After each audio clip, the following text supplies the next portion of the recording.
ಶ್ರಾವಣ ಮಾಸ ಆರಂಭವಾಗ್ತಾ ಇದ್ದಂತೆ ಮಠ ಮಂದಿರದಲ್ಲಿ ವಿಶೇಷ ಪೂಜಾ ಕೈಂಕರ್ಯವನ್ನ ಸಾಮಾನ್ಯರು ನಡೆಸುತ್ತಾರೆ. ಅದರಂತೆ ಯಾಲಕ್ಕಿ ನಾಡಿನಲ್ಲೂ ಕೂಡ ಶ್ರಾವಣ ಮಾಸವನ್ನು ಆಚರಿಸಲಾಗ್ತಾ ಇದೆ. ಅಗಡಿ ಅಕ್ಕಿ ಮಠದ ಸ್ವಾಮೀಜಿ ಶ್ರಾವಣ ಮಾಸದ ಪ್ರಯುಕ್ತ ಮನೆ ಮನೆಗೆ ತೆರಳಿ ದುಶ್ಚಟಕ್ಕೆ ದಾಸರಾದವರ ಮನವನ್ನ ಪರಿವರ್ತಿಸ್ತಾ ಇದ್ದಾರೆ. ಮನೆಗೊಂದು ಶೌಚಾಲಯ ಇರಲೇಬೇಕು ಅಂತ ಜನಜಾಗೃತಿ ಮೂಡಿಸುತ್ತಿದ್ದಾರೆ.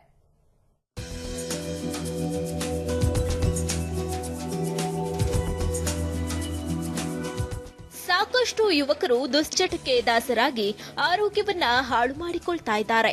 ಮಾದಕ ವಸ್ತುಗಳಿಗೆ ಮಾರು ಹೋಗಿ ಹೆತ್ತವರನ್ನ ಕಣ್ಣೀರಿನಲ್ಲಿ ಕೈ ತೊಳೆಯುವಂತೆ ಮಾಡ್ತಾ ಇದ್ದಾರೆ. ನಾಳೆ ಕಾಯಿಲೆಗೆ ತುತ್ತಾಗಿ ಹೆತ್ತವರಿಗೆ ಹೊರೆಯಾಗ್ತಾ ಇದ್ದಾರೆ.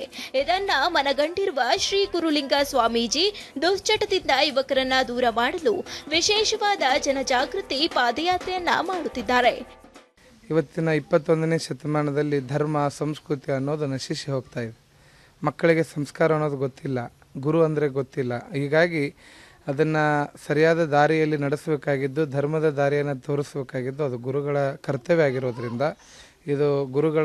ಆಗಿರೋದ್ರಿಂದ ನಾವು ಮನೆ ಮನೆಗಳಿಗೆ ಹೋಗಿ ಅವರಿಗೆ ಧರ್ಮ ಜಾಗೃತಿಯನ್ನು ಮೂಡಿಸ್ತಕ್ಕಂಥ ಕಾರ್ಯಕ್ರಮ, ಅದರ ಜೊತೆಗೆ ದುಶ್ಚಟಗಳನ್ನು ಬಿಡ್ರಿ ಅನ್ನುವಂಥ ಒಂದು ಸಂದೇಶವನ್ನು ಕೊಟ್ಟು ಅವ್ರ ಕಡೆಗೆ ಪ್ರಮಾಣವನ್ನು ಮಾಡಿಸ್ಕೊಂಡು ನಾವು ದುಶ್ಚಟಗಳನ್ನು ಬಿಡಿಸ್ತಾ ಇದ್ದೀವಿ. ಈಗಾಗಲೇ 2 ದಿನದಲ್ಲಿ ಸುಮಾರು 24 ಜನಗಳಿಂದ ದುಶ್ಚಟಗಳನ್ನು ಬಿಡಿಸಿದ್ದೇವೆ. ಅಗಡಿ ಗ್ರಾಮದಲ್ಲಿರುವ ಎಲ್ಲ ಭಕ್ತಾದಿಗಳ ಸಹಕಾರದೊಂದಿಗೆ 21 ದಿನಗಳ ಕಾಲ ನಿತ್ಯ 16 ಮನೆಗಳಿಗೆ ತೆರಳಿ ಧರ್ಮ ಮತ್ತು ಸ್ವಚ್ಛತೆ ಬಗ್ಗೆ ಜಾಗೃತಿ ಮೂಡಿಸುತ್ತಿದ್ದಾರೆ. ಶೌಚಾಲಯ ಹೊಂದದೇ ಇರುವ ಕುಟುಂಬಗಳಿಗೆ ಕೂಡಲೇ ಶೌಚಾಲಯ ನಿರ್ಮಾಣ ಮಾಡಿಕೊಳ್ಳುವಂತೆ ಸೂಚನೆ ನೀಡುತ್ತಿದ್ದಾರೆ. ಹಸಿರು ಬೆಳೆಸಿ ನಾಡು ಉಳಿಸಿ ಎಂಬ ಕಿವಿ ಮಾತನ್ನು ಹೇಳುತ್ತಿದ್ದಾರೆ. ಹೋದ ವರ್ಷನೇ ಶ್ರಾವಣದಲ್ಲಿ ಹೋಗಬೇಕು ಅಂತ ಇದ್ದರು. ಆದರೆ ಹೋದ ವರ್ಷ ಅನಿವಾರ್ಯ ಆಗಲಿಲ್ಲ, ಪ್ರವಚನ ಇಟ್ಕೊಂಡಿದ್ದರಿಂದ.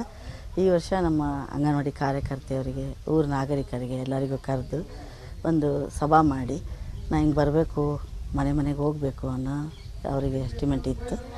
ಆದರೂ ನಾವು ಎಲ್ಲರೂ ಪ್ರೋತ್ಸಾಹ ಮಾಡಿಕೊಂಡು 3ನೇ ತಾರೀಕಿಂದ ಸ್ಟಾರ್ಟ್ ಮಾಡೋಣ ಅಂತ ಹೇಳಿ ಹೊರಟಿದ್ವಿ. ಎಲ್ಲ ಮನೆಗೂ ಅವರು ಜಾತಿ ಭೇದ ಇಲ್ದಲೆ ಇದು ಮಾಡಿಕೊಂಡು ಹೊರಟಿದ್ರು. ಆಧುನಿಕ ಭರಾಟೆಯಲ್ಲಿ ಪರಿಸರವನ್ನ ಹಾಳು ಮಾಡಿ ನಾನಾ ಸಮಸ್ಯೆಗಳಿಗೆ ತುತ್ತಾಗುತ್ತಿರುವ ಮನುಕುಲಕ್ಕೆ ಉಪಯುಕ್ತ ಸಂದೇಶ ಸ್ವಾಮೀಜಿ ನೀಡ್ತಾ ಇದ್ದಾರೆ. ಇವರ ಮಾದರಿ ಕಾರ್ಯ ಸ್ಥಳೀಯರ ಅಭಿಮಾನ, ಶ್ಲಾಘನೆಗೆ ಪಾತ್ರವಾಗಿದೆ. ಛಾಯಾಗ್ರಾಹಕ ಲಿಂಗರಾಜ್ ಜೊತೆ ಅಣ್ಣಪ್ಪ ಬಾರ್ಕಿ, ಸುದ್ದಿ ಟಿವಿ, ಹಾವೇರಿ.